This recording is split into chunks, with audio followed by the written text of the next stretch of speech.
Hey everyone, I hope you enjoyed this episode, and today it's brought to you by our friends at Wix.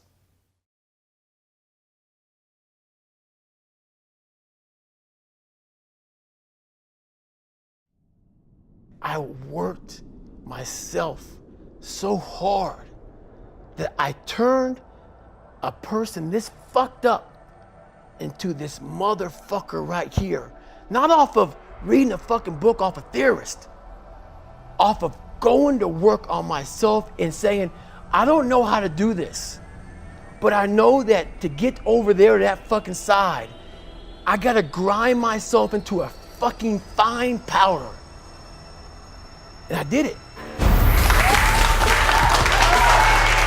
Hey everybody, welcome to Impact Theory. Our goal with this show and company is to introduce you to the people and ideas that will help you actually execute on your dreams. All right, today's guest is widely recognized as the toughest man alive. The only member of the U.S. Armed Forces to complete SEAL training, the U.S. Army Ranger School, where he graduated as enlisted honor man, and the Air Force Tactical Air Controller training. He entered Bud's Hell Week 3 times in 1 year, completing it twice despite a seriously damaged knee, multiple stress fractures, and a hernia. He served in combat in Iraq, was the bodyguard for the Iraqi Prime Minister, completed an ultra marathon with pneumonia, and once held the Guinness World Record for most pull-ups in 24 hours with 4,030. All in all, he's completed over 60 endurance and ultra-endurance events, often winning or at least placing in the top 5. And when he was asked how he's been able to accomplish so much, he says simply that he hated what he saw in the mirror enough to make a change. Having grown up bullied and abused both physically and mentally, by the time he graduated high school, he was, by his own admission, broken and weak. But instead of accepting that, he turned inward, stopped saying woe is me, and got to work becoming the man he wanted to be. To do that, he learned to embrace suffering and leverage pain as a way to toughen his mind. And the resulting man that he has become and his indomitable spirit has so inspired the world that he has become the one that the driven among us hang on their mirrors as a reminder of just how much is possible. As iconic NFL coach Pete Carroll said, "In my pursuit to understand and learn from the greatest competitors in the world, he is the one that sets the standard." So please, help me in welcoming the man who once ran 205 miles in 39 hours without stopping, the author of Can't Hurt Me, the legend himself, David Goggins. Welcome back, man. Thank you. So I am beyond excited to be doing the second go-around with you. The first one for me was utterly transformational. Just researching you and the way that your mind works. As evidenced by the shirt that I'm wearing, I really am that guy that put your picture up, and it became this reminder of what we can all do if we're willing to push past that pain and all of that. Right. But speaking of pain, I want to know, why is the book called Can't Hurt Me?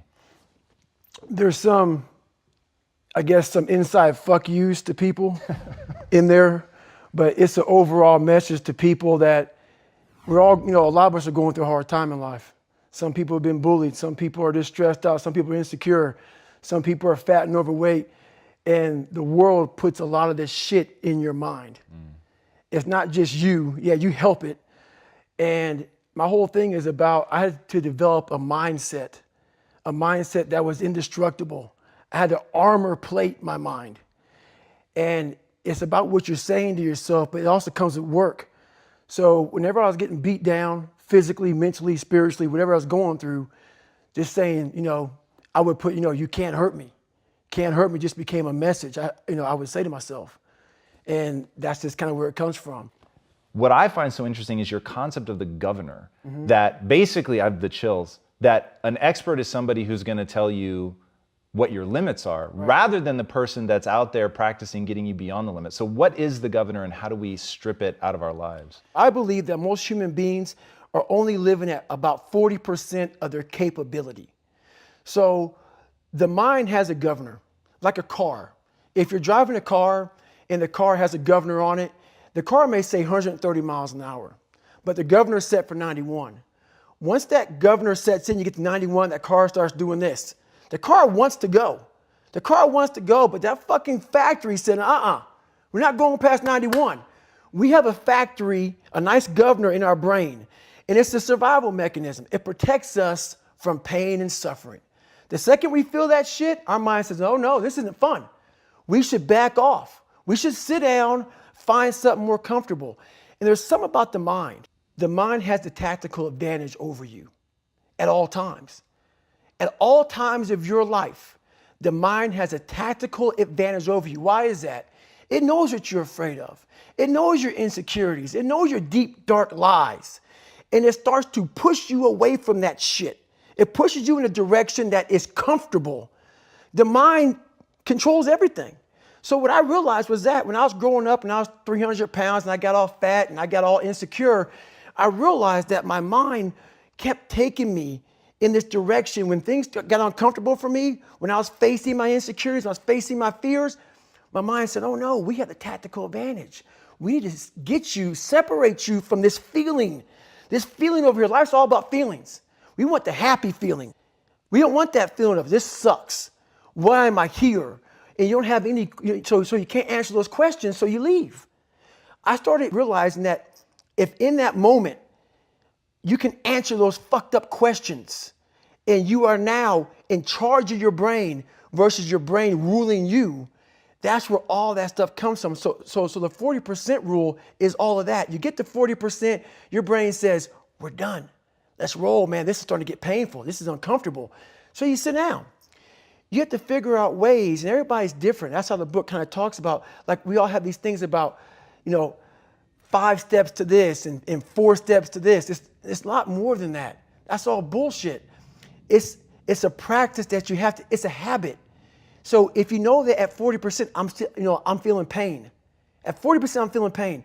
That's where the 40% rule kicks in. Now it starts. Okay, I'm feeling pain. My mind's saying all this shit to me. It's saying, get out of here, run, flee. The fight or flight kicks in. Okay, we're done. We're not good enough. It starts telling you all these things. You start to believe it because the mind controls all. This is the time where you have to gain control back of your mind. It's okay, let me see if I can go 45%. And once you start giving yourself more and more hope and start realizing, okay, the mind starts to be, okay, what are you doing? We're supposed to be going right and you're going left. You start then controlling your mind. Start finding more in yourself. And then it goes from 40% to a lot further than that. But that's the start of it though. Get to the spot where your mind is saying stop. Wherever that is, you gotta get there first. And then that's when that shit starts to work for you. You gotta control yourself in that moment.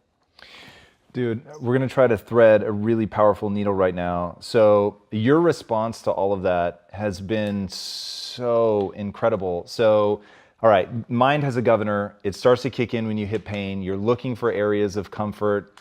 Most people then live their entire lives there. They never try to get out of it. But you had such a fascinating response. You said 2 things which I think need to be explored. One is that you created this alter ego, Goggins, which I think is insanely powerful, and it reminds me of Eminem talked about the same thing with creating Slim Shady. It was the way once he had the persona, he could face his fears and he could get up. And then the other thing was you said you need to shut the fuck up and listen, but talking about just to yourself, like not to try to get a distraction, not social media, not TV, nothing. Like go in a room by yourself and really listen. How do those 2 things, the creation of the alter ego and that listening to the sort of dark, hateful things that you're probably saying to yourself, how do those work together? So a lot of people can live with themselves. That's the first thing. A lot of people can live with themselves, look in the mirror and say, I'm okay with being afraid. I'm okay with going on this easy highway over here. The easy highway has all these fucking signs and shit, directions, how to get somewhere. And you have to first be uncomfortable with how you feel about yourself. With that voice that a lot of us like to run away from. We all have it. We all have that voice that's saying, hey man, you're kind of wimping out right now. You're kind of being a little punk right now. But a lot of us say, okay, that's okay. It's okay to tell these little white lies to ourselves. So we first have to face the real you. The real me is David Goggins. The real me is a guy looking at you right now saying, I don't want to fucking be on this show right now because I used to stutter as a kid. And I'm afraid of that. I'm afraid that here in a second, I'm going to start fucking stammering and stuttering and the whole world is going to know that I have all these issues. But that's when I see right now, okay, Goggins, you got to go on this fucking show. That's Goggins. Goggins is saying, okay, David Goggins, you're a punk. Life made you this way. We can't live like this. We can't live in fear. We can't live in judgment. We can't be afraid of what the fuck people right now are looking at me saying about me. We cannot be afraid of that. That's Goggins. Goggins saying, fuck all of you who don't like me, who don't want to, and that person then comes in. But you have to be David Goggins and say, man, I'm afraid of this. I'm fucked up here. Life made me this way here. I stutter. I have these issues with reading and writing, and I'm fat and I'm insecure. You have to face that in that dark room. In that dark room is who you are. But in that dark room is where you have to create another human being that walks out of that dark room to face who you are. That's the only way you're going to get over all those things. You have to create someone else. Not like you have two different personalities. It is you. But you have to find strength. And that visualization of almost me cracking out Goggins, like almost like that Superman cape, like I'm coming out a different person, a person that doesn't give a fuck about anything, who doesn't care about being judged, who knows I'm weak, who knows I'm afraid, who says, whatever you think about me, take it, whatever, I'm here. That's Goggins. In the dark room, you face yourself, you realize you want to be better, you realize you don't want to be this weak, insecure person in the world who has all these problems that we all have. We all have. Social media is a great platform to tell you who we want to be, not who we are. So that's where that dark room is. I didn't know if you were going to be able to surprise me today because I know you so well from sitting across from you, from researching you as much as I have, but I just really got emotional as you were going through that because it's so tempting to make you extraordinary as a way to not have to live up to your standard. Like even now, and I don't do it on purpose because I know better than that and I want to be extraordinary myself. But even I find myself getting caught up in that and hearing you just now talk about still being nervous that you're going to start stammering. Like if people really hear that you're the way that you are now, not because you pretend like you don't have those things, but because you face them so fully and that you're able to like look at that, be accountable and talk so raw to yourself, like, dude, that's when like, again, I have the fucking chills because when you think about what any of us are going to be able to achieve in our lives, it's because we finally get willing to look in the mirror and say, you're dumb, you're fat. And I know right now people are freaking out when they hear me say that. But talk to me about raw talk. Talk to me about how you started talking to yourself in the mirror, because if they get this, David, like this is the transformational moment. So in my book, I talk about it a lot. It was my junior year in high school, and I fell back a lot. I fell back in this fucking hole of life. The second you think that you've overcome it and you climbed Everest, you're on that last hold and life will say, not today, motherfucker. And it'll push you down. And my junior year in high school, I missed a whole bunch of school, was lying to my mom, had like a 1 point something GPA. I was just jacked up. I mean, I was in one of the worst spots in my life. And my mom was going through a lot of shit too. And she didn't have time to sit back and baby me. And it was me against me. My pants were down to my knees. I was not, whatever was going on, I was in a bad shape. So I went to the bathroom and I had this weird haircut because I wanted attention. I was an attention getter. I went to an all white school pretty much. Some of the kids liked me, a lot of them didn't like me, whatever. Didn't fucking matter. I was looking for something. So I would dress differently, crazy haircuts. And I went to the mirror and the reflection in it revealed a lot of bad things.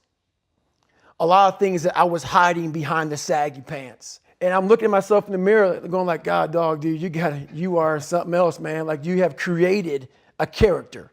I want to be at the cool guy table. And whatever I could do to get attention, I did. And it wasn't me. It wasn't who I was inside. But I was scared for anybody to know who I was inside. So in that accountability mirror, I call it, I got real with myself.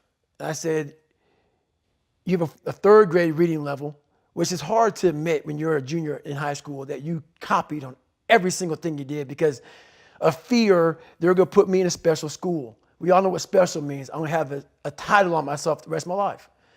And being cool, you don't have a title on yourself. So I started cheating.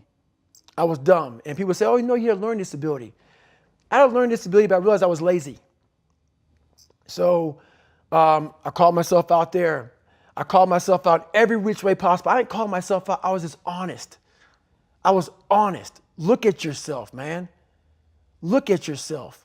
And it was that day, in a couple of days after that, I just got real with myself. And every day I came home, I called the accountability mirror. What am I going to do today to change what I see in this mirror?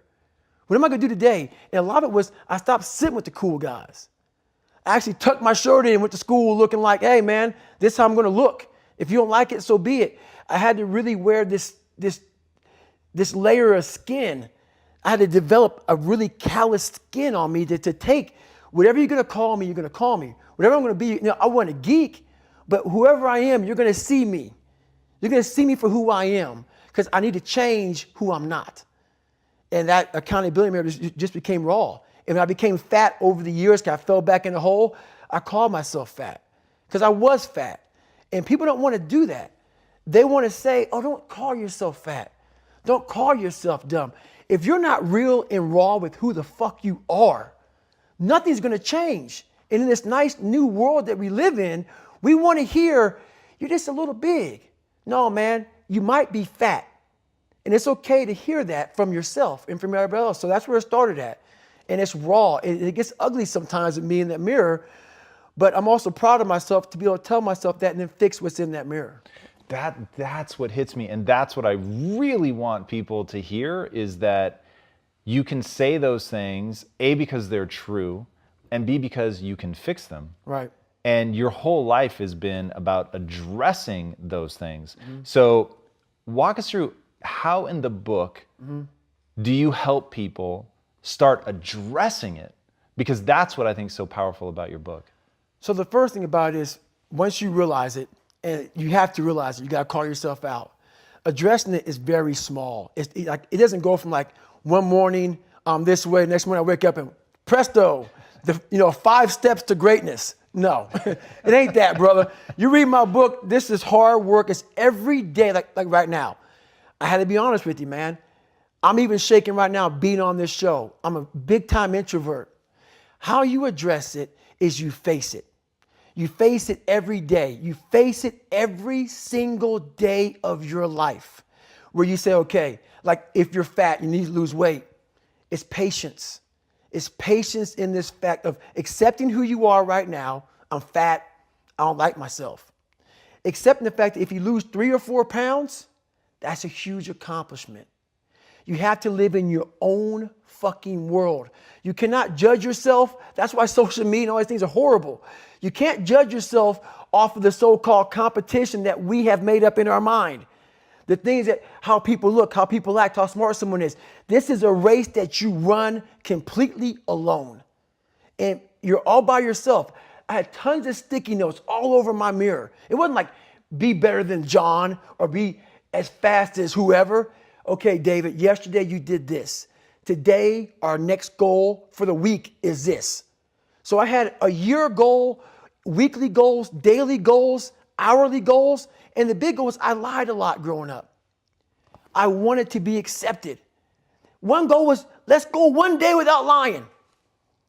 Let's go one day. And then when I would lie to somebody, I would say, hey, man, now I had to go back now and apologize. Say, hey, man, I lied to you. You know how hard it is to go back to somebody and say, I lied to you? Hey, man, you know what? Back there, I lied to you, dude. I was really jacked up. So I figured out these ways of total accountability. Like right now, I had to run this morning before I talked to you. Because why? That's what I'm about. I'm about mind, body, fitness.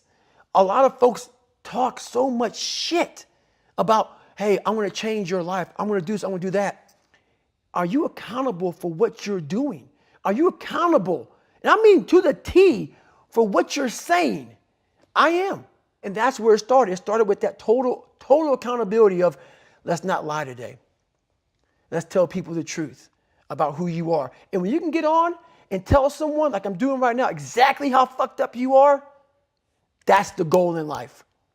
To put your life on a billboard, on the busiest road, in the busiest highway in the world, and say, this is how fucked up I used to be. Take it or leave it.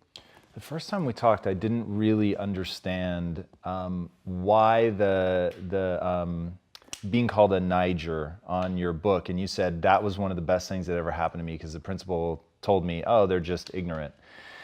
And you said that in that moment I realized nobody was coming to save me. And it hit me, Right. but I didn't really understand it till I read the book. And in reading the book, really understanding how one thing after another, from the abuse from your father to fleeing that to your mom being MIA and then thinking she's finally found love, and then the fucking guy gets murdered the day after Christmas. I was like, really, no one came to save you. No. And seeing that now and hearing you tell these stories, I realized like that's the crux of the power. But how did you stop feeling sorry for yourself? When you really sit back at your life and you are in that dark room and you're looking at where you started from and you tell yourself, God, dog, man, my mom is this way. My soon-to-be stepdad got murdered. My dad beat the shit out of me. I can't read and write to save my fucking soul. I've lied about it to everybody. I've cheated on all these tests. My God, man. And then you put a goal in your mind. How are you going to feel, man, when you accomplish this goal coming from that shit? Coming from the fucking hell you came from. A lot of people start from a good starting point. They have a good foundation. What if you can surpass all of these motherfuckers? What if everybody who was fucking way up here started up here? And you started with no legs. You had to grow fucking legs to even start walking and then crawling and then running. And then you start passing people with all this given to them. I had to use all this negative shit that was making me weak and horrible as a person. I had to use this as the power that now fueled me. I had to flip it on its head and say, hold up. This might be exactly what I need. The darkness is exactly what I need. It's how you look at your situation. And I was looking at it all fucked up. In the book, you tell people to make a list of everything working against them, every real, valid excuse. Right. Why do you have them do that? There's a lot of power in that list. So in that list of who you are, what makes you fucked up, all these other things, it goes back to, once again, accepting. You have to first accept it before you can fix it. A lot of people walk around, oh man, I'm good. I'm good. No, you're not. You have to accept what you're not. You have to, and people don't want to do that. And that's the only way you can fix it. You have to accept it first before you can go on the journey. A lot of folks never even start the journey, man. They never start the journey because they live in this fake life that who they want to be, they act like they are, but they're not because they haven't fixed all this stuff yet. You got to fix this first before we can start our journey in life. So that's why I have them make this list. You fix these problems, now your journey can begin because you no longer care about how people are judging you. When you care more about how someone's judging you, you're going to stay right there. There's no forward momentum. So that's the whole thing about that list. All right, speaking of making that list, accepting where you're at so that you can address it. In the book, you talk about like what the things are that you're going to be doing. You're going to be putting the list together. How do people go about using, I don't know if it's the accountability mirror, how do they go about addressing each of those issues? Okay, so let's say the first one is you're not the smartest person in school. I had that issue. So my big thing was how I addressed that problem was I had to sit down. Each thing that is wrong with you has to be a focal point. You can't look at this gigantic list and say, I got to change all this shit. My God, this is crazy. No. You take off the first one. I want to be smarter. For me, that was my thing. I have to become more intelligent. I have such a severe learning disability. I mean, I can't retain shit. I had to now get that one thing and then strategize in that one problem. How can I do this? I'm not going to learn like you. I'm not going to learn like anybody else. How am I going to figure this out? So I then figured out, okay, where are my strengths here? Where are my weaknesses in learning? All right, man, how am I going to do this? And I figured out a way to do it by just strategizing. So how I learn to this day, if I have a big manual to study, I will have to get a bunch of spiral notebooks from the daggone store. And each page, I have to write each page out, maybe 10 times. So there was a 1,000-page dive manual that I got 18 months before I went to dive school. Most people, I'm not smart, I'm gonna go see if I can pass this test. I realized, hang on a second, I'm not smart.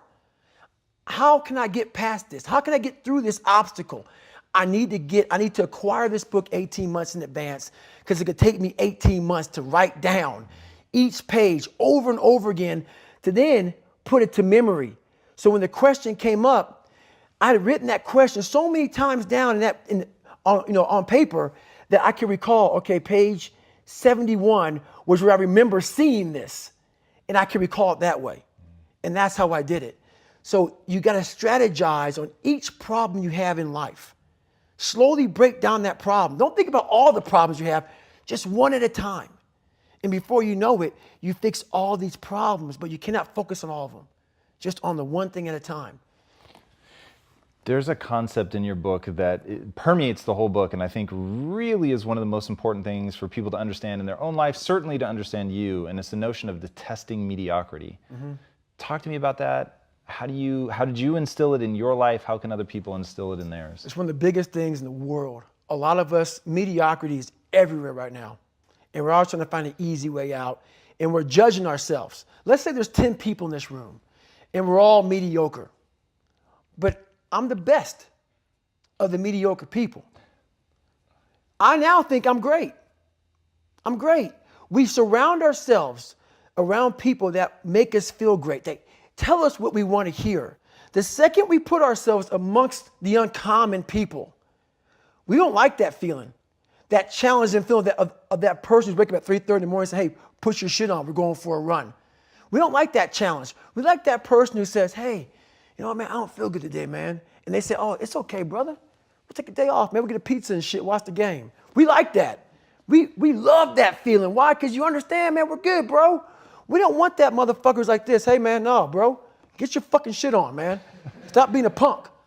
We don't want that in our lives. We don't want that person who's constantly challenging our weaknesses. We want that person who's constantly, making us feel nice and good and secure in ours. That's the mediocrity of life. We want to be the best amongst the average people. People wonder, how do you stay hungry all the time?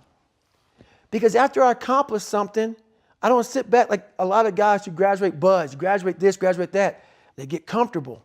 They wonder why I'm getting weak, man. I don't know, I lost my edge. What's going on? Because once you hit the top of the fucking mountain, guess what happened? I'm good. I'm good. So you wonder why you're falling down now. Because once you reach the top of the mountain, you got to build a fucking another one. That's mediocrity. There's a lot of people in mediocrity who have a nice resume, but they're one-timers, man. They hit a one-time deal. They busted it open, got a lot of money, but they're good. You're mediocre now, man. What are you fucking doing today, tomorrow, the next fucking day? That's why I don't listen to theorists. I don't listen to all that bullshit. I listen to a motherfucker who's like this, man. What's wrong, man? I'm fucking tired, dude. Why are you tired? Because tomorrow, I got to do the fucking shit again, man. Whatever the shit is that made me fucking nauseous and sick to my stomach, it made me hurt. There's no ending. And that's the person I listen to. That's the person who's gained knowledge. You gain knowledge through suffering. And on the other end of suffering is a world that very few have ever seen. It's a beautiful world because that's where you find yourself. You don't find yourself in over here. You find yourself on the other end. Like the 100-mile race I was on, I ran it for 24 hours. I found myself on the other end of that fucking race. That 19 hours, I found, wow, there's a whole nother fucking world out here that I've never even saw. But the world is in your mind. And that's what all that mediocrity is about. Mediocrity is contagious. Talk to me about not getting civilized. Not getting civilized is about having a savage mentality. Civilized is something where people, it's a comfortable world.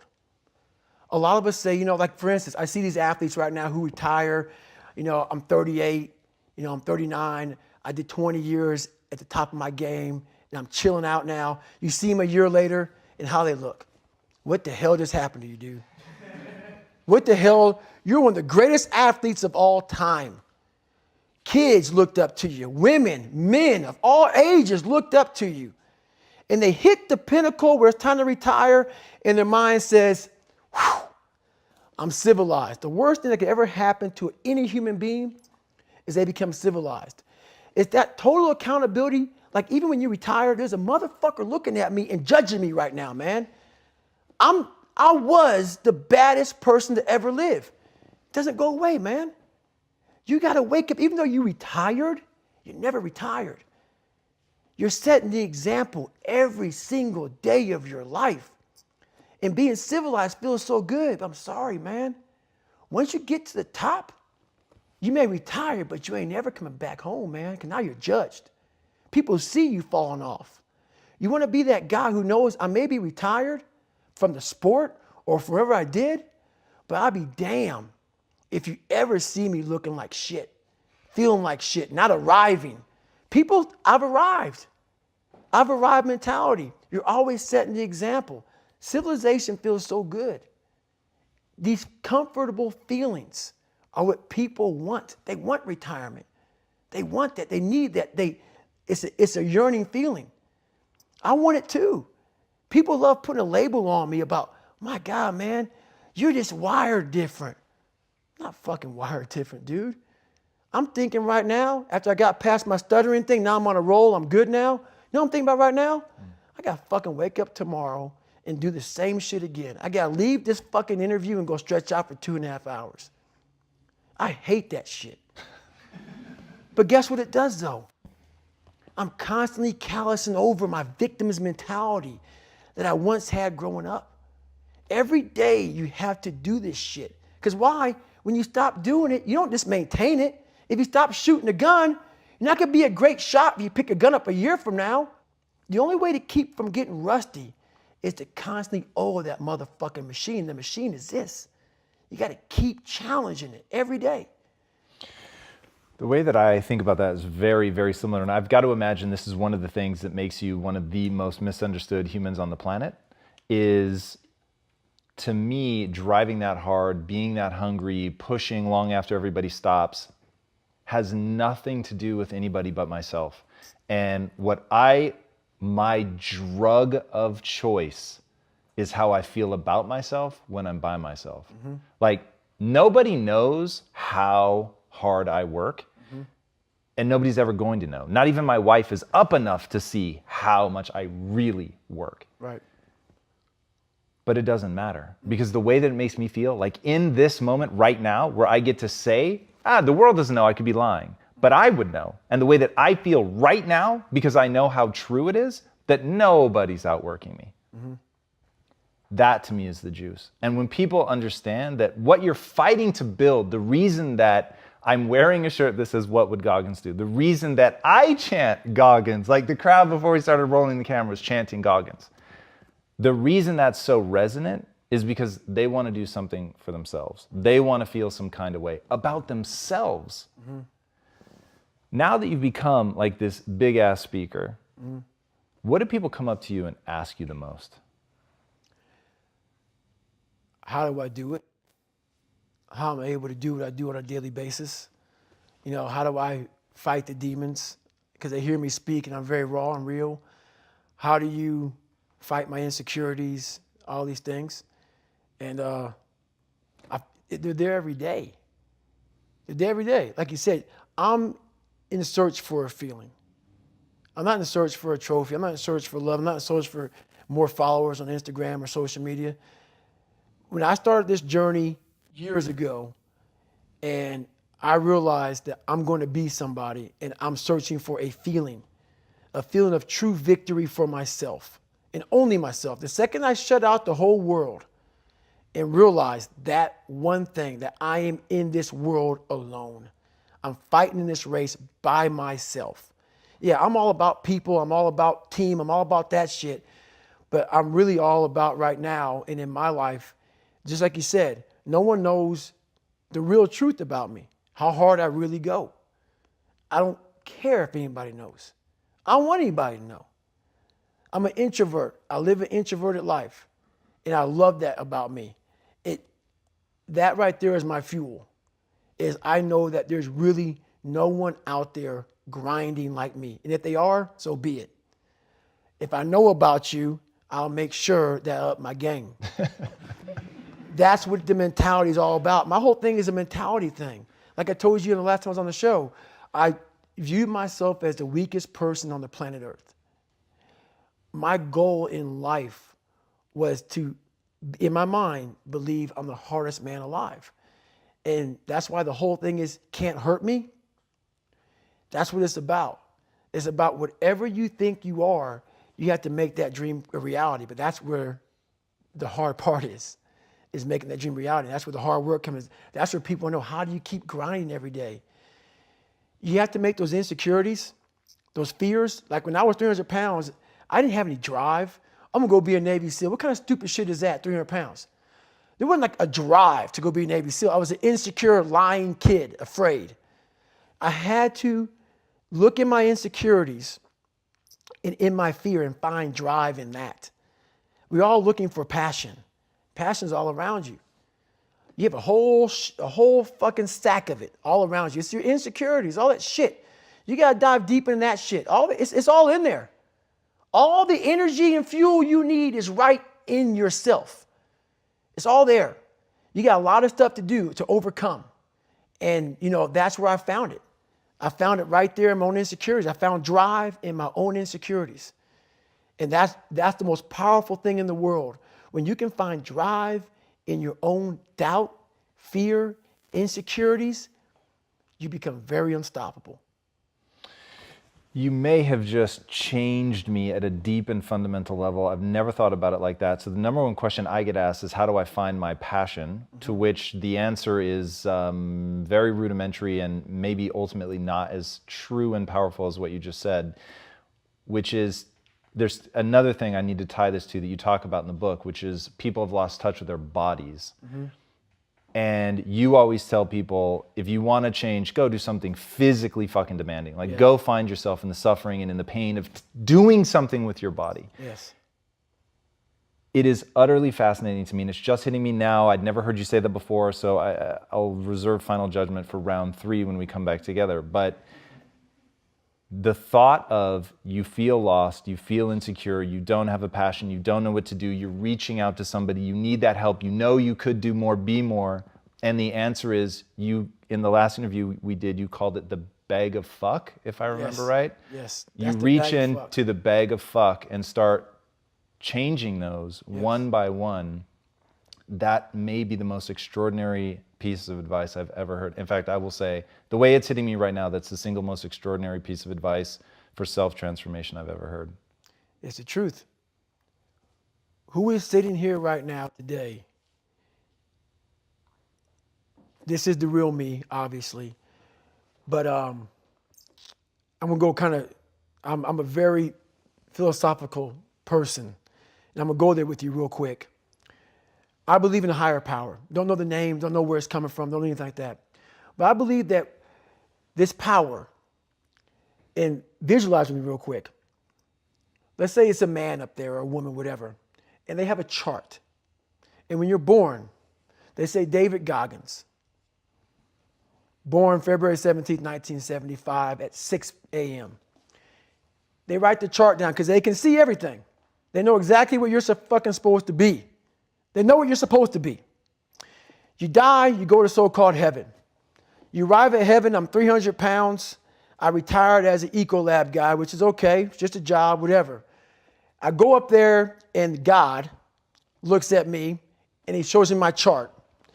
And my chart on there says you were supposed to be a Navy SEAL. You're supposed to weigh 185 pounds. You're supposed to be one of the smartest people on the planet, this, all this. You see this. And now you're in heaven, you made it to heaven, but you're like, God, Doug, I was supposed to live that life. I was supposed to live that life. And then you find out that the reason why, because we all think that if we pray on it, if we do this, if we do that, whatever, if we don't work, we just, whatever, it's going to magically happen for us. No, I believe that when I'm all said and done with, my whole job is to outwork the chart. Whatever the fucking chart says about me, the all-knowing power up there, I want to get up there and say, him look at me and say, I know everything. I didn't fucking see this. I didn't fucking see this.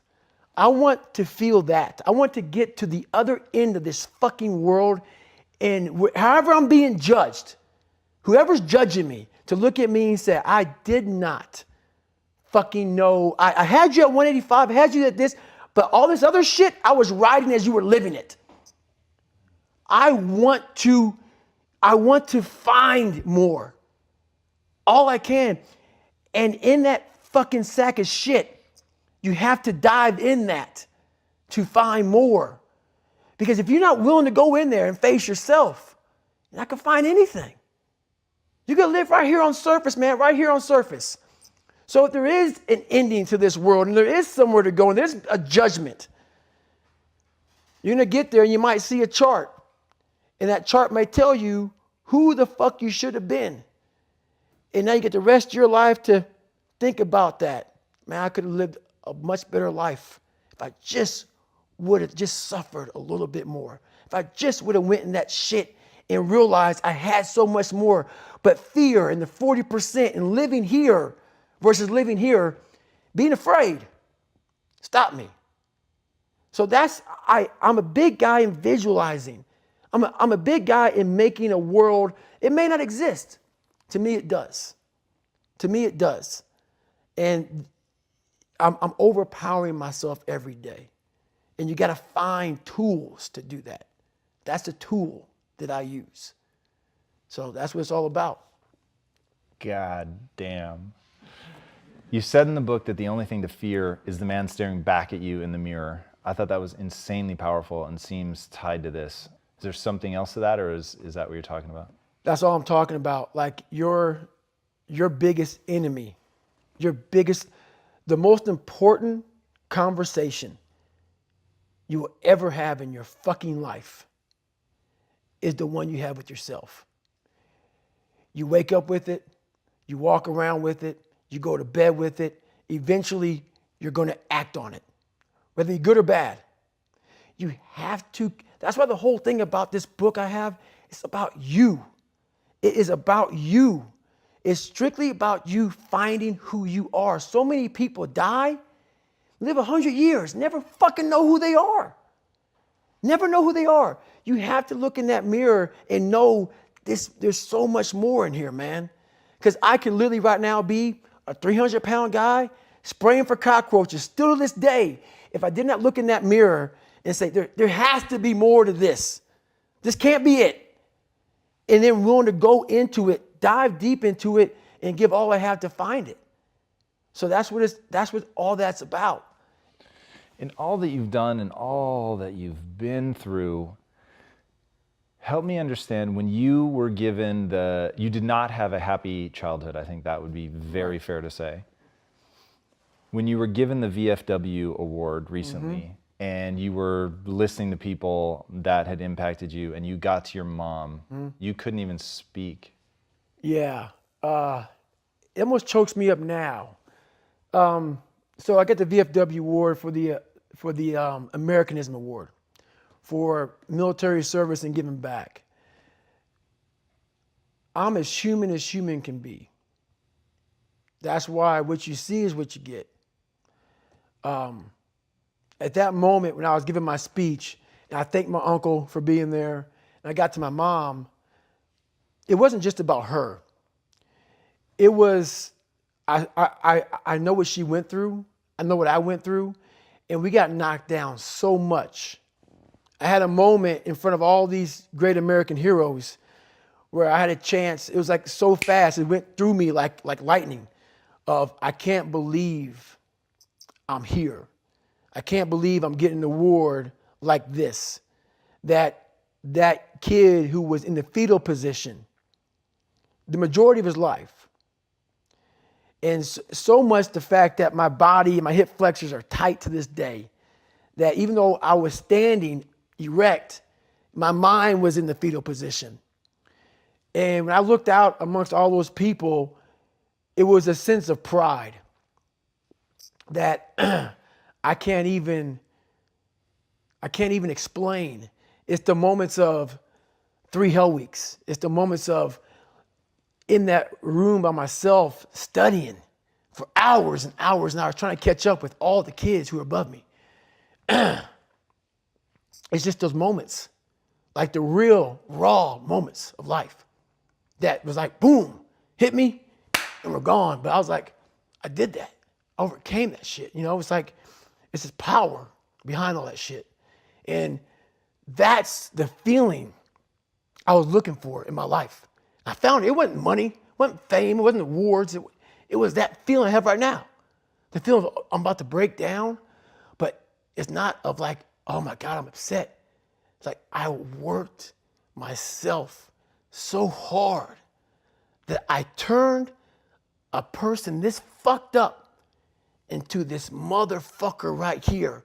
Not off of reading a fucking book off a theorist, off of going to work on myself and saying, I don't know how to do this, but I know that to get over there to that fucking side, I gotta grind myself into a fucking fine powder.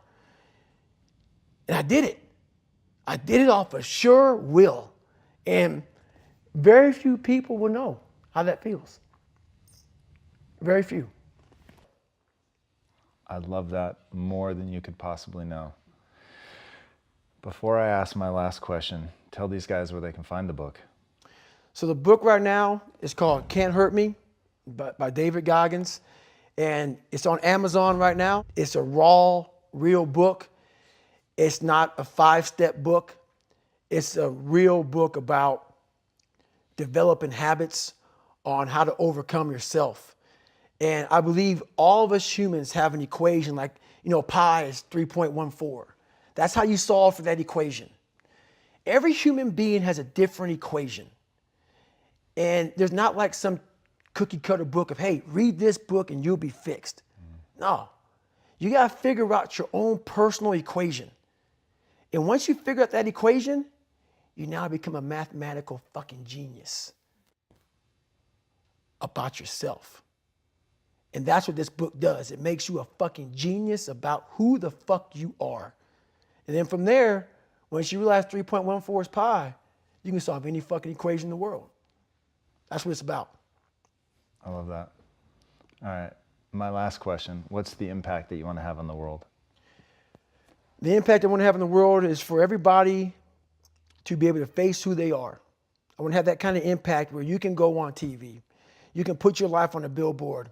You're not ashamed of who the fuck you are. You're not ashamed of what life made you, what you helped life make you. All that shit, all that bad shit that's now in this big pot that's stirring, you're no longer ashamed of it. You realize we're all fucked up. Stop judging yourself against other fucked up people who have hidden it better than you. That's all they've done.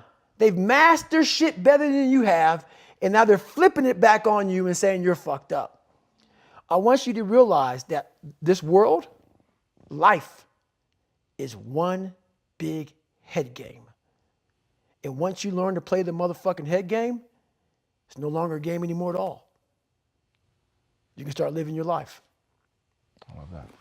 David, thank you so much for coming on. My man.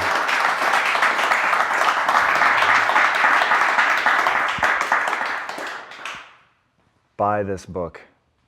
I read it. It is extraordinary. It is one of the most amazing manuals for how to change your life ever. And just this interview, I think, could be transformative for some people. And the book goes into so much more detail and really reaches into you and shows you how to do it in your own life. He helps you find that 3.14 for you so that you can go out and do the things that you need to do. But the things that I hope that you take away from him, be honest with yourself, be raw, but understand that you can fix it.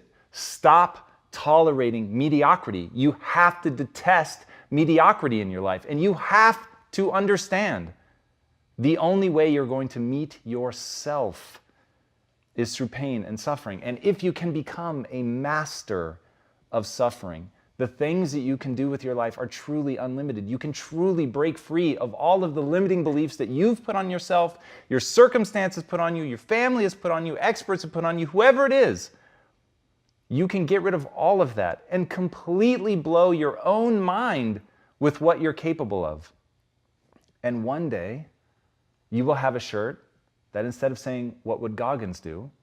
You'll be asking, what would I do? Because you're the right person to ask. And when you get to that point, nothing will ever be the same. Get the book. All right, guys, if you haven't already, be sure to subscribe. And until next time, my friends, be legendary. Take care. David, you motherfucker. That was so fucking good. Hey, Impactivists, I hope you loved that episode with our boy David Goggins. And now I want to take a moment to share with you about our friends at Wix. It's no secret, Wix is an awesome website building platform that lets you create your own amazing site with ease. With 2019 right around the corner, you may be looking to find a more fulfilling job, start your own business, create a blog, YouTube channel, whatever, or even put a portfolio of work together. Whatever your plan is. To execute, it starts with an amazing website. So the world can get excited about what you're doing and what you're building. And Lisa and I know this firsthand. Our very first business, Bill U Photography, was built around our own website. So we know how critical it is to reach your audience to build that site. And then of course with Quest, that was everything. Building the site from scratch to get people amped up, to build that direct-to-consumer relationship, that was everything. I just wish that we had Wix back then, because Wix is the easiest and fullest featured website builder around, and you can use it to create your own customized site for completely free. Wix takes care of all the heavy lifting with reliable hosting to keep your website safe, email marketing ideas, simple ways to manage invoices, and a whole lot more. Getting started is free. It's that simple. Just click on the description below. And what I love about Wix is that they give you total creative freedom. What I mean by that is that it offers infinite, literally infinite design possibilities, making each website unique and original to your vision. So to make it easy, Wix has a straightforward site building process, tons of site gadgets, hundreds of templates for your very specific needs, great mobile site building tools, and amazing support if you ever have an issue or question. So there's a solution for any need that you guys have. Wix blog, Wix booking, Wix restaurants, Wix forum, Wix stores, and more. But most importantly, once you've created your website, you'll be surprised at just how much that will improve your business, traffic, and opportunities with a professional and creative branding. You know me, momentum matters, and I'm telling you that the easiest way to begin building that momentum is to have a really professional, high-quality website that's easy to use and brings value to your customers. It is the only way that you're going to build that community that you need to actually get your project off the ground. We live in the most incredible time where this is all possible. And that is one of the many reasons that we love Wix here at Impact Theory. And we're thrilled that we're able to bring them to you guys and help you on your journey all for free. So whether you're a business owner, advanced designer, blogger, aspiring hustler, or anyone in between, get after it with Wix. Just click the link in the description below and create the website that you want. All right, guys, enjoy and be legendary. Take care. Hey everybody, thank you so much for watching and being a part of this community. If you haven't already, be sure to subscribe. You're going to get weekly videos on building a growth mindset, cultivating grit, and unlocking your full potential.